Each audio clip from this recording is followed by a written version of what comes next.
It's my pleasure to welcome you to the presentation by Professor Adriana Dorfman from the Universidad Federal del Rio Grande, Brazil, which is part of our ongoing speaker series organized by the Transborder Digital Humanities Center Consortium, or TBDH. The TBDH is a Mellon Foundation-funded initiative that fosters community-engaged research and collaboration on borderlands and borderlands cultures, with a focus on the U.S.-Mexico border and transborder experiences across the Americas. Rooted in critical border studies, ethnic and race studies, heritage language studies, gender and sexuality studies, and digital humanities, TBDH supports scholars at all levels, especially first-generation and international researchers, through mentorship, digital resources, and public scholarship, by bringing together interdisciplinary research, educators, and community partners. TBDH seeks to expand ethical and responsible approaches to representing border studies in the digital cultural record. As part of this mission, we are honored today to welcome Dr. Adriana Dorfman, whose research exemplifies the critical engagement with border studies. And I will pass it to Jessica, who will introduce her. Dr. Dorfman is a distinguished scholar in social and political geography based in Brazil, whose work explores the intersection of construction, representation, and lived realities of borders. In her work, she challenges us to move beyond the idea of borders as merely physical or state-defined boundaries. Instead, she examines them as a product of social actors, local communities, governments, and others, who actively shape, contest, and negotiate. Her work considers not only the role of policy, historical, and cultural backgrounds, but also the significance of natural landscapes as key factors in border formation and deformation. In today's talk, Border Work, Episodes of Demarcation, Passages, and Representations, Dr. Dorfman will take us deeper into these themes, exploring how border demarcation efforts change in relation to changing technical possibilities, the contrast between state cartography and local practices in border regions, and the persistence of state control in porous borders. By examining these cases, Dr. Dorfman's research invites us to think more critically about who defines borders, how they function, and how they are experienced on the ground. Her works aligns with TBDH's mission by questioning dominant narratives and centering the voices of those who live at and across borders.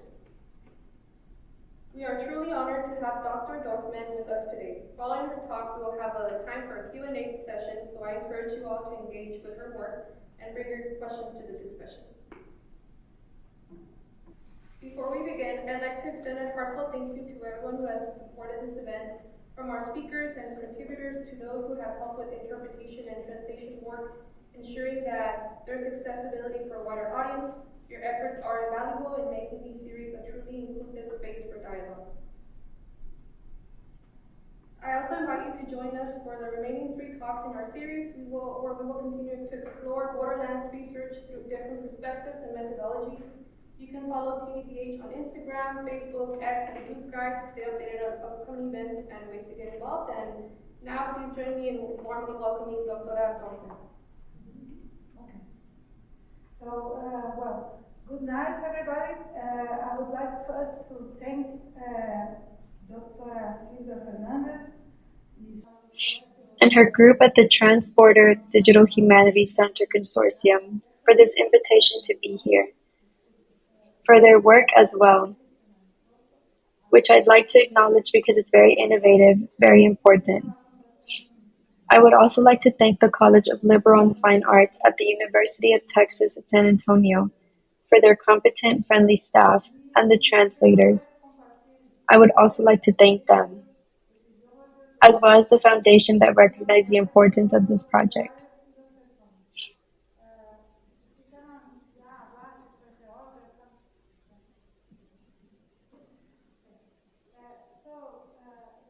My intention now is to share ideas, facts, episodes about the border with a perspective that values places and people.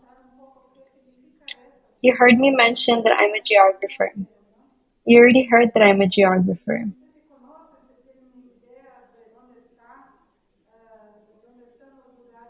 It's also written there that I'm a geographer and that I'm from the south of Brazil. I'm going to show you a bit about what that means in terms of border analysis. I don't know if you know or have an idea of where the places I'm going to talk about are, so I'll start with that.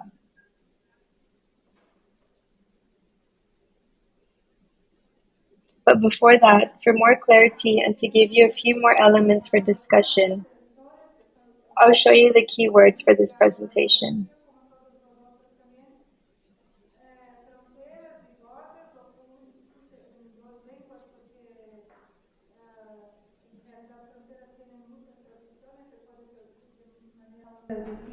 Here we have the key words, territorios, which is a term very tied to geography. Like all the others, fronteras and borders, I wrote them in both languages because in reality fronteras has many translations.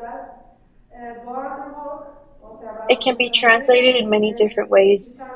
Multiterritorialidad, I spaced it out a bit because it's a compound word. Multiple territories and the uses and practices of this multiple territoriality. Border work or trabajo de frontera, which is perhaps the most central idea here, that has to do with, well, you'll see, and also steps and passages, because there's a very clear idea that the border would be an interruption. But we also have many exchanges at the border. The idea of landscape too, which is more of a geography concept, not just art, but also from other fields and representations, which I believe all of you work with in some way.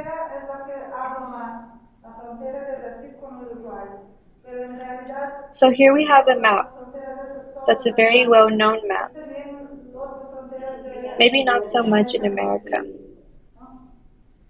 The map you see here, this border is the one I'm talking about most. The Brazil-Uruguay border. But in reality, I study all the borders that are here and other South American borders.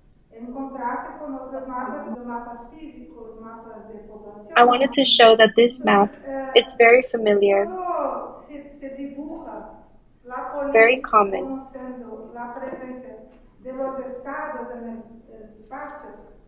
and is generally called the political map as opposed to other maps, physical maps, population maps. So when politics is drawn as the presence of states in space, when one brings a map like this that presents politics as the distribution of states, many things become naturalized. Many meanings are made natural and problematic as if they are self-evident.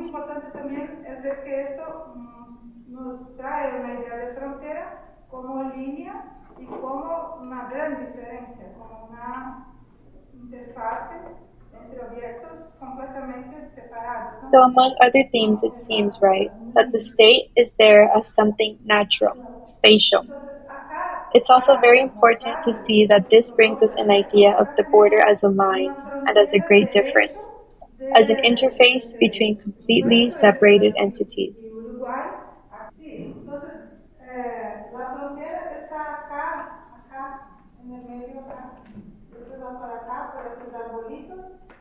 To show you another example, here we have a real border. This encounter between Brazil and Uruguay here.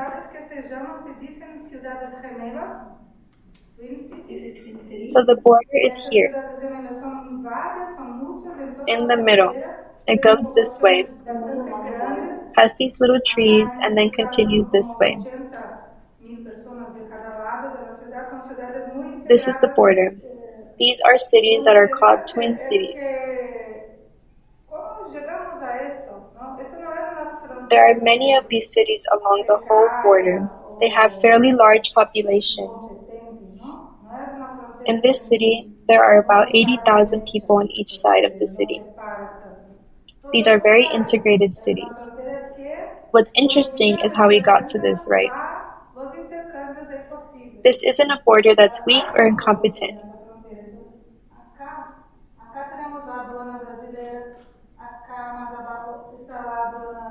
It's not that it's poorly made because it doesn't separate enough. On the contrary, it's a border that today represents the exchanges that are possible. There is control at this border. Here's the Brazilian customs building. Further down is the Uruguayan customs building. Outside of the city, about 50 kilometers or 10 miles out from the urban center, away from the urban grid, there's control too. For those who want or need documentation control. But the population's there.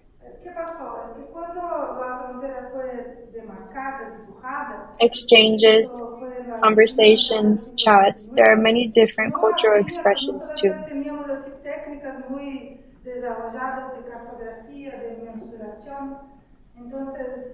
So how did we get to this point? What happened? When the border was demarcated, drawn, that was in the second half of the 19th century, there weren't yet very developed cartographic or surveying techniques. So the linear border wasn't identifiable at that time. So the solution they gave to this technical issue was to leave.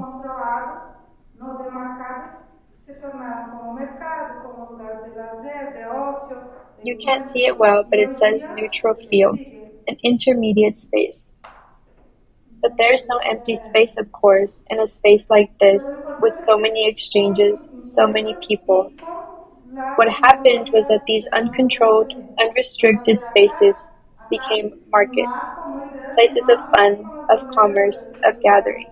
And today that continues.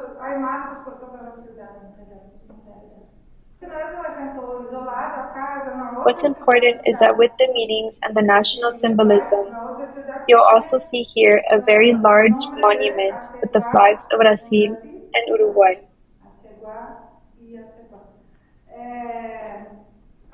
There are other monuments all over the city. This is another example from another city between Brazil and Uruguay. Another city named Acegua in Brazil.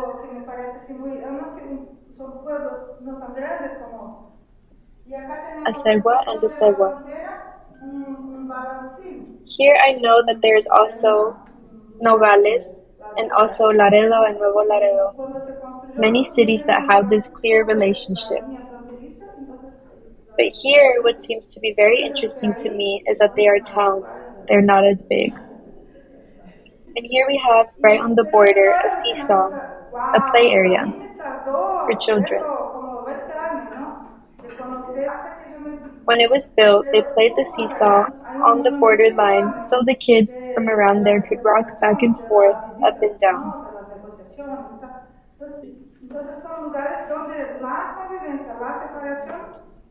But this wasn't like, wow to me.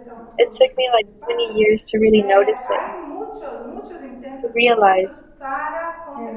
A little further down, there's a huge monument to the demarcation, the visit, the negotiations. So these are places where coexistence, the separation is advancing a bit more, because I think it's a bit slow. There are many, many different attempts to conceptualize borders, of course. You also know those who are clear to the discussion on borders, and I think among all of those, what is more comprehensive, what is broader, is the idea of discontinuity, right?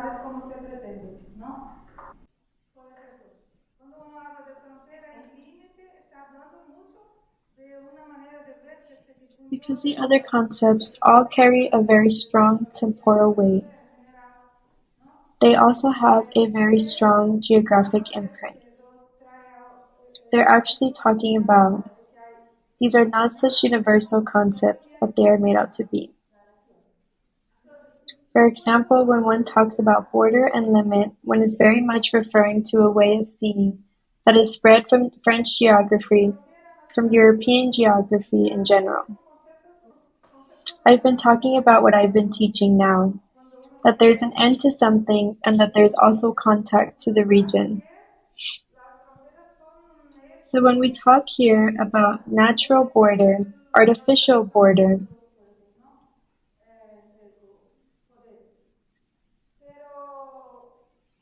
those are more school type concepts. When one wants to emphasize that borders are a social fact that arises from the relationships between peoples and not between powers,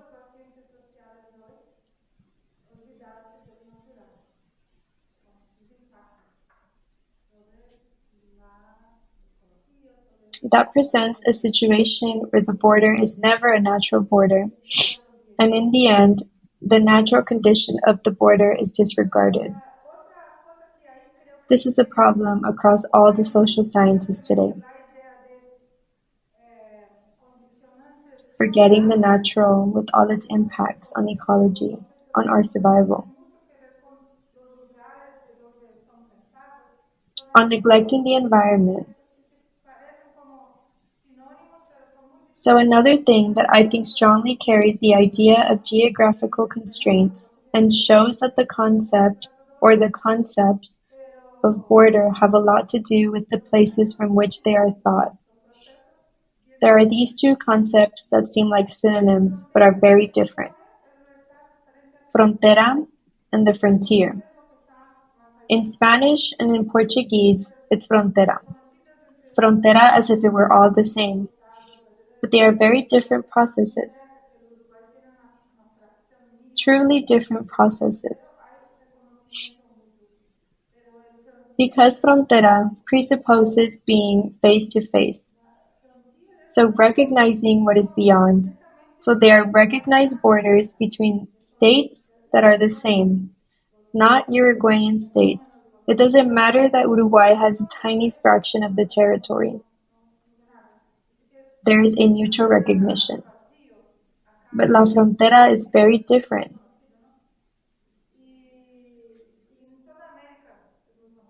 Frontier is when someone clearly says that there is nothing beyond, that the peoples or the phenomena of societies are irrelevant, or even they are not seen and not recognized. Nothing is seen. It's said to be a walk toward a void. Here in the United States, that's very well known, right? And throughout the Americas, it's very well known. And it's a very big problem because it's also very authoritarian, right? So I have proposed, yes, I've proposed this way of looking at the border as a form and function, a process. But I see you're already bored, right? I won't tell you more about that. Let's move on. So to sum it all up, it can be said, in summary, that territorial borders are more than the line drawn on the map, more than the limit of the state's territory. There exist multiple territories, multiple borders that are not just related to the state. So here I'm bringing you examples mostly from Brazil, that have to do with ethnic demands, demands from indigenous people, demands from Afro-descendants, for their territories which are linked to ethnicity. So here we have a demonstration by indigenous people in Brazil's capital, very well known.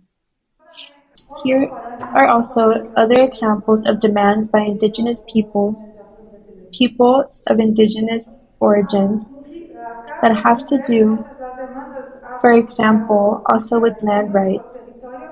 And there are other examples here, which are related to Afro-descendant populations who have their quilombos, as they are called. A quilombo is contemporary land, not just the historic land of Afro-descendant populations. So here you can see the African demands, those of Afro-Brazilians, for territory throughout South America. This map isn't that great for seeing that because the territories are quite small. The scale makes it hard to see all the many, many territories that exist.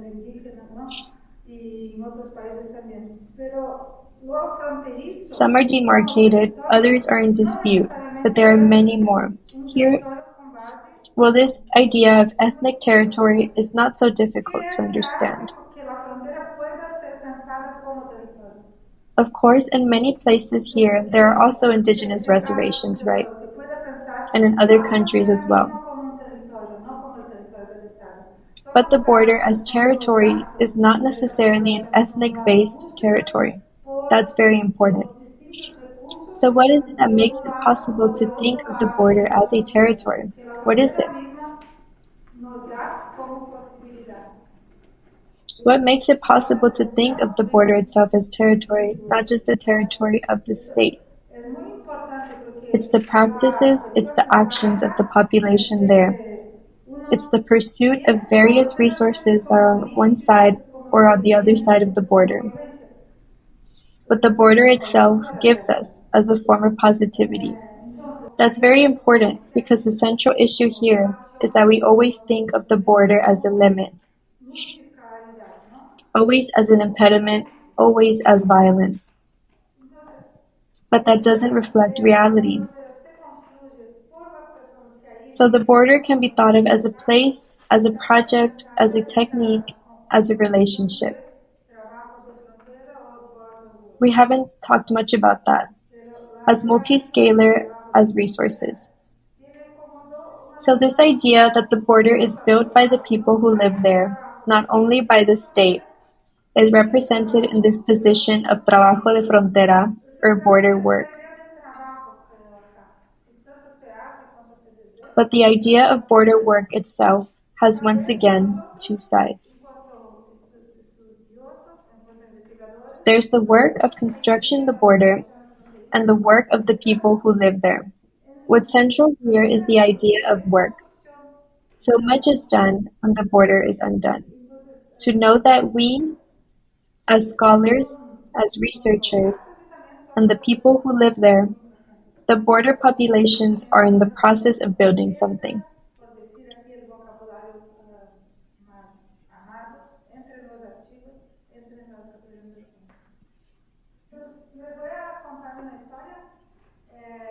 So it's the acts and it's also the representations. That's the construction and also the way in which this enters, let's say, to use the more bitter vocabulary, into the archives, into the representations. So now I'm going to tell you a story, a smuggling tale. It was written by a Uruguayan author. His name is Mario Arregui. He's already passed away.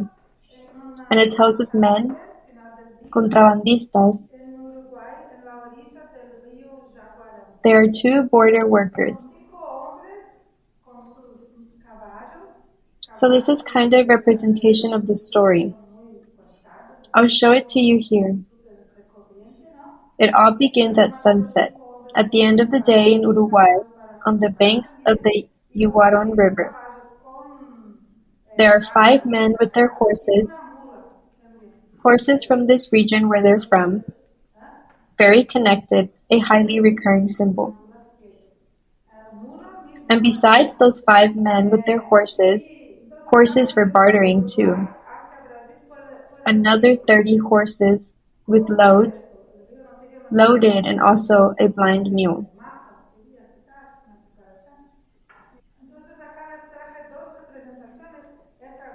A blind mule, an actual mule, the animal. And so they leave from Uruguay to Brazil via the river. How is that possible? It would be a separation as seen on the map. So here I brought you 2 representations, that of the map here. When one looks at the map, you think the river is impassable. It's marked and remarked right, by a yellow line, by a black dotted line. It's very much as if it were impassable, the river. But the experiences that they have is not this. What they see, it's a long river, gentle in the summer, that's like small submerged bridges.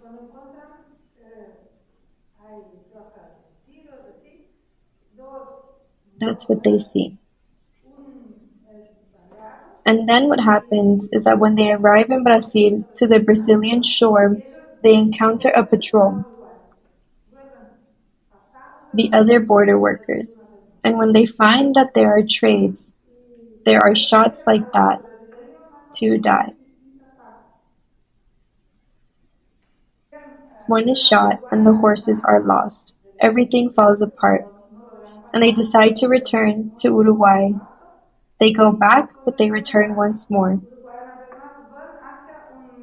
And when they arrive on the Brazilian side, something very different happens.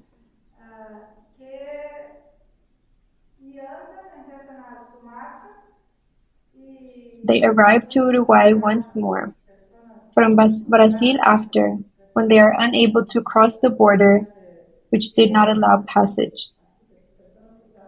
And once they arrive in Uruguay once again, they go to a doctor, a healer actually,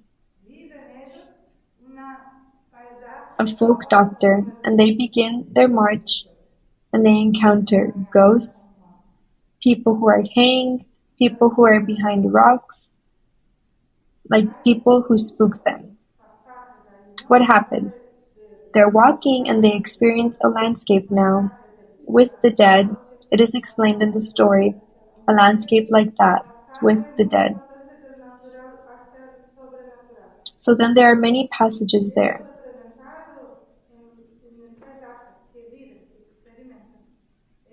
Passages from Uruguay and of death, death from day to night, passage from life to death. A very important passage from the natural to the supernatural. This represented in the landscape that they live, that they experience. Representation so complex of the border. It's not far from the other way of seeing the points of contacts that we have presented today.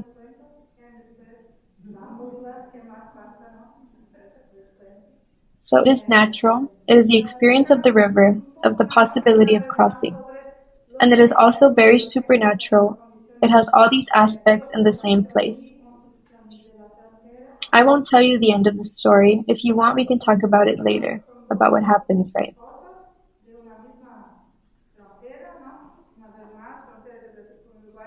So here a little note, once again about the technical aspects, the techniques, the conditions of observation, and the construction of the border. These are two photos of the same border. Once again, Brazil's border with Uruguay. Once again,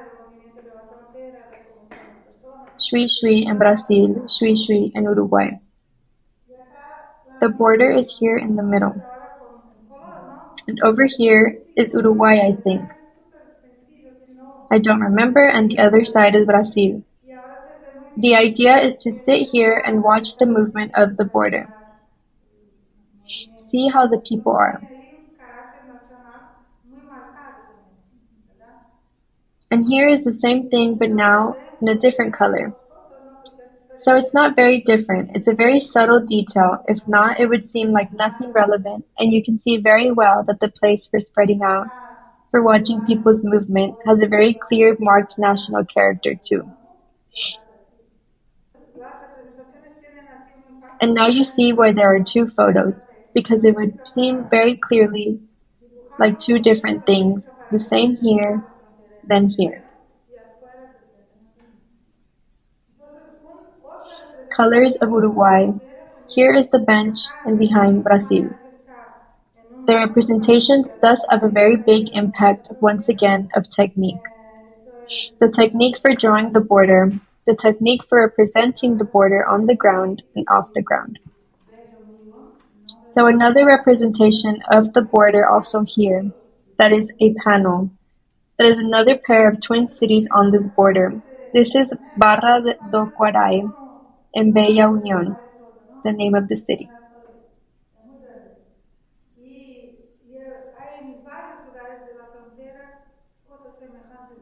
And here there is a river and a bridge and all that. So this kind of panel is about as long as that wall.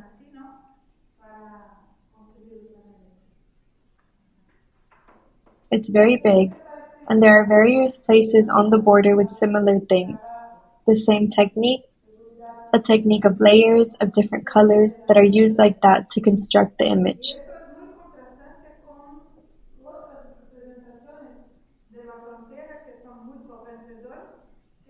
That's very important because the central issue. So what is written here? Education, health, work, justice, security, and solidarity. And that is very contrasting with other representations of the border that are very common today. They present it as a world of death, as borders that are scattered everywhere, which of course is true.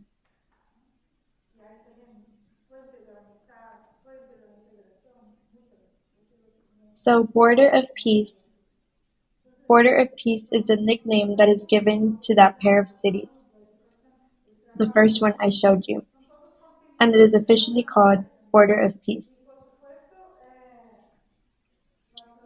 There is also Fountain of Friendship, Fountain of Integration, many names like that. So the resources, opportunity, health, education, work, justice are all contents of the border too. And of course, borders can be represented by states as a place of fear, a paranoid place, maybe even. Very neurological if you want to go down the psychoanalytic side. But the border is also power, affection, joy. It is the result of border people's agency. That's why the work of the center here of the Transborder Digital Humanities Consortium is so important. I think it's an effort to spread the representation of the border in this field, which is a field of much dispute, much debate, much struggle. And to see the borders then as places of life and creation.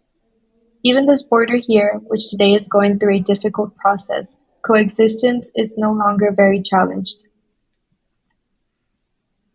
Only now in the last 50 years, I don't know. Keeping alive the idea that the border is indeed a place of creation and of life is very relevant. Well, here are some references.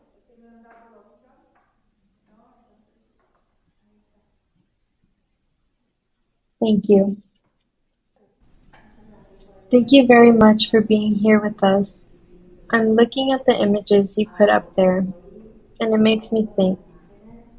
It makes me think You're thinking about borders in different spaces, right? Not just like between nation states, but a border could be like entre estados. Porque yo crecí en Ohio, que es, no está súper lejos de aquí, pero crecí in the southwestern part of Ohio, que tiene frontera con Kentucky. So there's this idea that like we're Ohioans, not Kentuckians, right? Like we're Ohioans. Okay. Like I'm just thinking of how aquí en Estados Unidos, por lo menos, even when we go from state to state, signs that tell you you're leaving one state for another, and then it's always like, you know, in Ohio, por lo menos, it's the Buckeye state, and so they have like, I don't know, imagery of Ohio is the best. And then you go to Indiana, and it's like, Indiana is the best, or Kentucky is the best, or here in Texas too.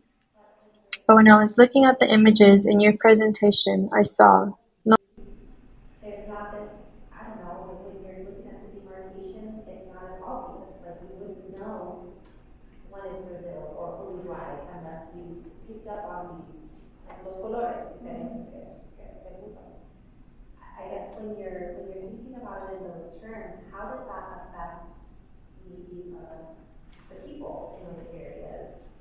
Is there this like clash, like I'm Uruguayan or I'm Brasileño or I'm Paraguayan, or where they feel like they have to maybe exert that? I don't know if I made myself clear.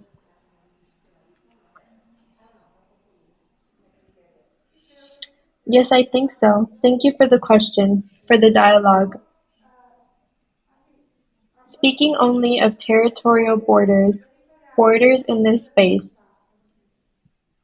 Yes, there are those borders, as you said, administrative borders, So the state is also a political border on another level, an administrative border with official support. But you also find borders in cities, between ghettos, between different social classes that live in very different conditions.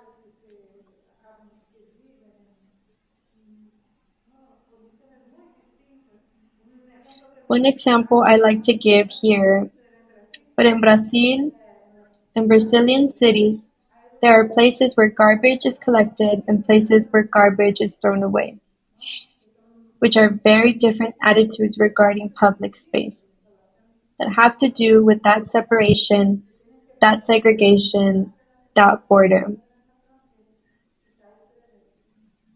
So that's the first thing. There are multiple scales and not all of them are administrative scales. Already demarcated, there are ones from people's lives, but they are not there with the law saying that this is the separation.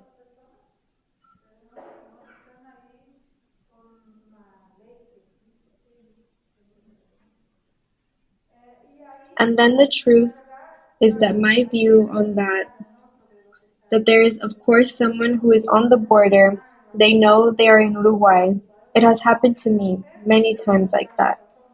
I can bring anecdotes.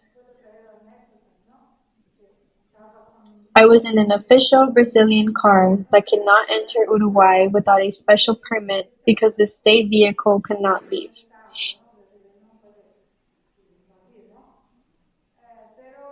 But the traffic flow there in the city is such that a person begins here, they are in Uruguay, and there's a motorcyclist completely panicked. What am I going to do because I'm in Uruguay? Nobody pays attention, but he knows, he lives that, he feels that. He clearly feels that and he clearly cares a lot. So yes, it is very marked, but the presence of that doesn't mean that things won't be exchanged right. And the issue of nationalism there are people who say that only when they are in national football matches, then that's when they identify with these borders. But it's not true. There are many times when it doesn't merge. In this border, it's very pacified, very, very similar landscape, population, living conditions. I think there's something here that I didn't bring, but it's that the economic condition of both countries is very similar. And then there's not that much difference in activity. There are more peaceful relations in other neighborhoods. It's the historical issue that intervenes. The past hatreds, past conflicts, similar to here, right?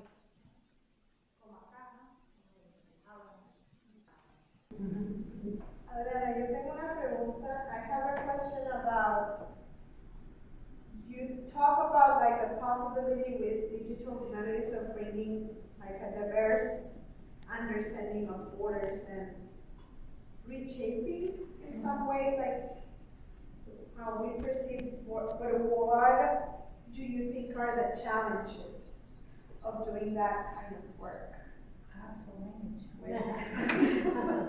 With like the digital aspect, but also what you mentioned about like the role of the archives or the representations that exist, don't exist. In English, I believe the first greatest challenge is the our ability to be heard, right? Because most of the borders are really marginal. This supposedly would be solved by the virtual space, right? Supposedly we wouldn't be far away from the centers or less important, like we would imagine a topography which is more or less tabula rasa, everywhere is the same importance and stuff. But what we see is that these different situations, productions, etc., they have different capabilities. They are heard more or less, right? So even in these borders where people I showed you, I didn't show anybody actually. I was looking at the slides afterwards and see, no, there's nobody there.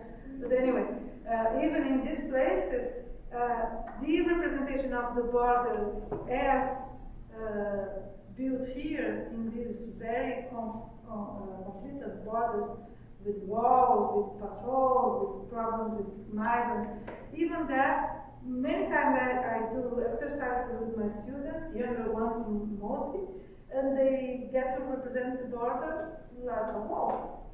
It means there's very different importance to these representations, which this is the first challenge, I believe, right? And also, another thing that's very, very tricky, I believe, is we are used now to, this is just in very general things, I'm not speaking about technology itself. These days we are used to see issues in a very radical way. So it's much nicer, much not nicer, but easier to understand when you see a border as a conflict, as a war. You represent the border as a war. Yeah. Right? So it's much more. There's an author, Spanish author by the name of Maria Lois. She speaks about warring borders and spectacular borders, she says. So even when we are speaking about borders, some of them, those which represent much more conflict, more movement, more depth, they seem to be more colorful and more interesting. So this attraction we have these days for the paranoia of the border, this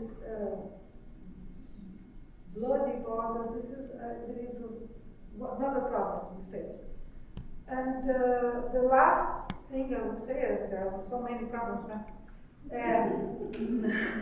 Oh, but what's life without problems? Is the fact that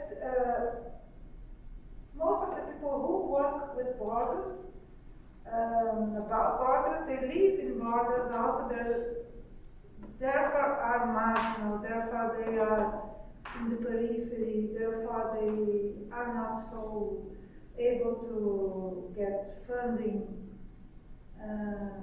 So the geographical position of the researchers is also a problem, I believe, in our case. Problem we can solve by making ourselves important to each other. I believe this is not enough, but it's already a very good way. But I believe your work here is super important, and not just because I know you and I know you're nice. And but because I understand this has a very large potential. So we must help each other and see each other as important actors in this movement of making this kind of representation more accessible, more current. It's very important, I believe, for everybody who works in a niche like this, not a niche in the sense that we are special, but we are kind of misrepresented, to help each other, to understand our value, which is very large, very important. Well, I have a question and a comment. So first, thank you for bringing this material and showing us all these images at Mexico, US, and so on and so forth. But we don't think about, the rest of the continent, the rest of the world, where there's other areas of not necessarily conflict, right? Or conflict and wars, and so on and so forth. So just getting a glimpse into, the borders in South America gives us again that other view of, the spaces and its people as well, and all the challenges that, that there are multiple layers to it. A lot of different challenges for different borders, depending their geographical situation. And my question to you is, as a geographer, how do you approach those challenges? What have been some of the challenges, and how do you approach some of those challenges of precisely representing in a in a, what is the word that I use, original or in a more authentic way, these spaces. Because I know you also work a lot with maps and populations and this and that, and we can, like you mentioned, like we can detach ourselves and look at it from above, but then again, there's a different story when we look at it up close, right, and personal. So, what are some of the challenges that you have faced, and how, because you're very aware of the spaces, and how you try to, you know, humanize in a way, or not fall under those same Traps. yeah, exactly. At least two things. First one is we have this concept which is super important and super useful, and I recommend you all embrace it, of scales, right? Geographical scales, which means sometimes you're going to represent things in a super far away view with a huge area and with large populations, and of course you can speak about processes that go in this place and don't in this large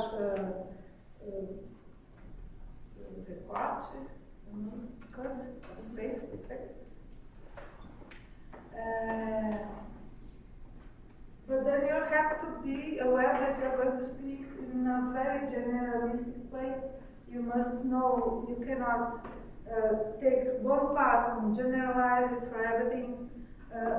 Also the other way around. You cannot take a general phenomenon and suppose it's going to be present in every place there. You have to be aware of this process, which is look at the process from far away, it's a thing, and then you get closer, it's something else. So you have to be aware of the scale. Which scale are you working with? Which concepts you need to work with that scale, which kind of data you need, what's the limits of that. So this is one very interesting thing. The other one is that, again, very different if you look at something like this or if you look at something like this, right? Meaning the vol d'oiseau, the looking at bird's view, will always represent things in a non-human way back.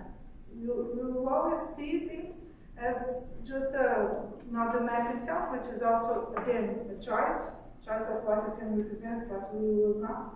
As the first map, political map. What kind of politics are we speaking about? Only the politics of the states, right?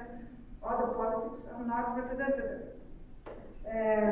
Where are the quilombos, where are the Indian reservations, where are the indigenous territories? They're not there. It's a choice. One thing is represented. So, but again, must be aware that you're not going to show everything.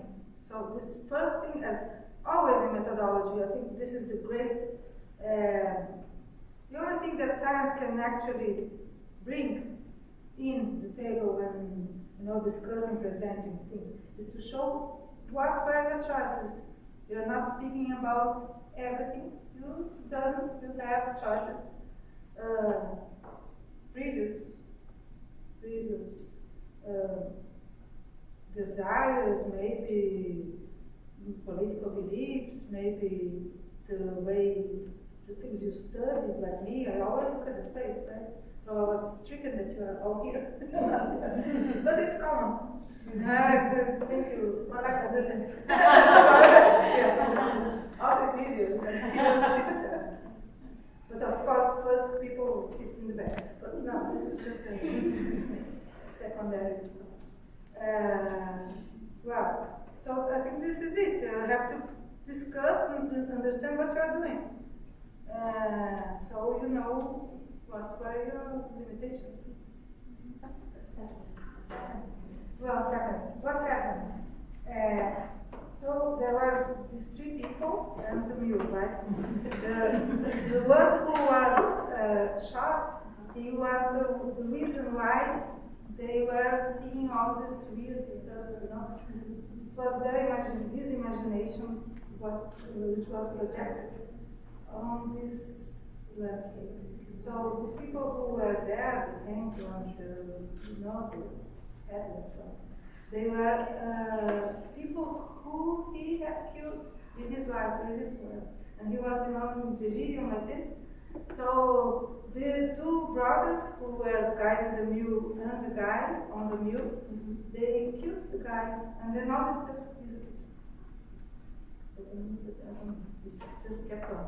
The mule was blind on purpose because she was very aware, very capable of, knowing the scenery, didn't want to cross the river, didn't want to cross back, didn't want to collaborate at all. She knew it was not a good moment to do this, but then they forced her.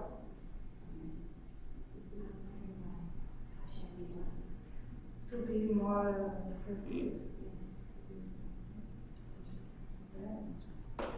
And so the best thing is, it's very interesting, it's very well written. The first part is all facts, how to do this, how to do that, how they were organizing themselves. And then you get in this, I started reading this because I was studying smuggling, and all these details was crazy for them. The guy describes everything, right? So this is what I want to know, how to make the bags impermeable with fat from the leaf or heart. Describes a lot of things. And then he starts speaking about phantoms and dead people and, ghosts and whatever. I was believing the guy. I was just trusting him, telling me facts about the border, and then keeps on telling me facts, maybe different kind of facts. Very interesting. I have a question. Thank you very much for this conversation. I was wondering, when you envision this kind of digital archive of the border, what are the kind of objects or documents or artifacts that you envision that could be part of this, in this particular border that kind of represent this interchange?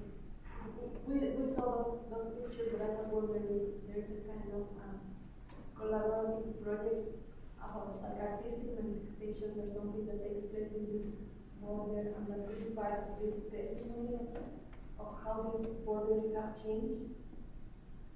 This is a very interesting question, because there's much written about the border. There's many pictures, also maps and stuff like this. It's all spread different places, and it could be only reunited. Things I think that I see as a limitation or defies something that we have to pay attention is that tradition and folklore, they are very much highlighted. It looks like the border is the same for the last 200 years or 150 years, right? People prefer to speak about the previous time, not the present time. And this is really, I believe, something that we have to be aware, because there are, like, if I go into Instagram, there's this trans woman who chronicles about the border, and very funny, not maybe 5% or maybe half of what she says is true, actually. But then, never mind, because it's funny and you get to know a lot of things, and she speaks about this guy and the other one, and jokes about the border to the previous glorious times, where everything was open, everything was very Pacific and peace and stuff. And then, so there's these two sources, maybe historical ones, maps and other stuff, and this literature, which is wonderful. And these present day things that go in Instagram like that. But there's so many things, like there's a place where they say this is the Republic of Paraguay. They don't want anymore to be Brazilian.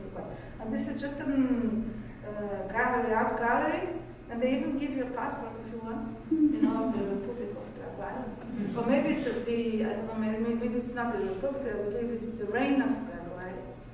And so on, like there's so much going on. It's an invention. Maybe the defiance to somehow circumscribe some kind of manifestation and organize it so people can get access to that. And of course, another thing that's very limiting is the language. I didn't speak about the language yet, but of course now we've seen what's the cost of trying to be translated, right? So what's written in Portuguese, who reads it? Nobody reads it. Oh, of course, only 200 million people in Brazil. More in other places and some in different countries, continents, but it's not like English, of course, now Spanish. Okay, so I was wondering, because from my perspective, I'm really interested in like the ideas of borders because of my identity as a Mexican American. But you coming from Brazil, where it's not like, well, it's different. I'm just wondering what made you so interested in geography and like border work. I believe this is, well, first I live by the border. Okay? This border is also a linguistic border between Portuguese and Spanish. But the thing is, the difference, you know, to meet different. Just like walking in any city on Saturday morning when everybody's out to go to the market and then you meet all kinds of different people. So this is maybe something that's going like fading these days because people prefer to be in internet and know other things from by delivery. But the meeting the unexpected, meeting the different and learning from this and not being afraid of something that's different because you know you can manage it.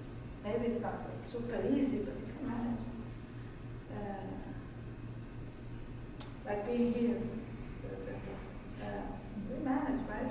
Somehow can do it. So this is very personal answer. Why studying borders? What's the attraction? What's the passion of this place? Passion is it's full of invention all the time changing, all the time, thousand defies, different people. Like the city was Santana do Livramento, it is super far away, difficult to get there. And then you get there, there's Palestinians, Syrians who were, people who came when the Ottoman Empire ended, they arrived with Syrian passports. You have Jewish people, many different nationalities, Korean, Chinese, small place. Why are they there? Because of all these opportunities, right? But all of this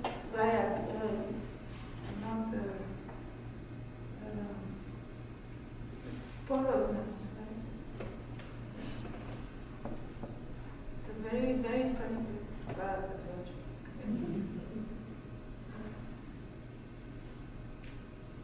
Well, I think very good.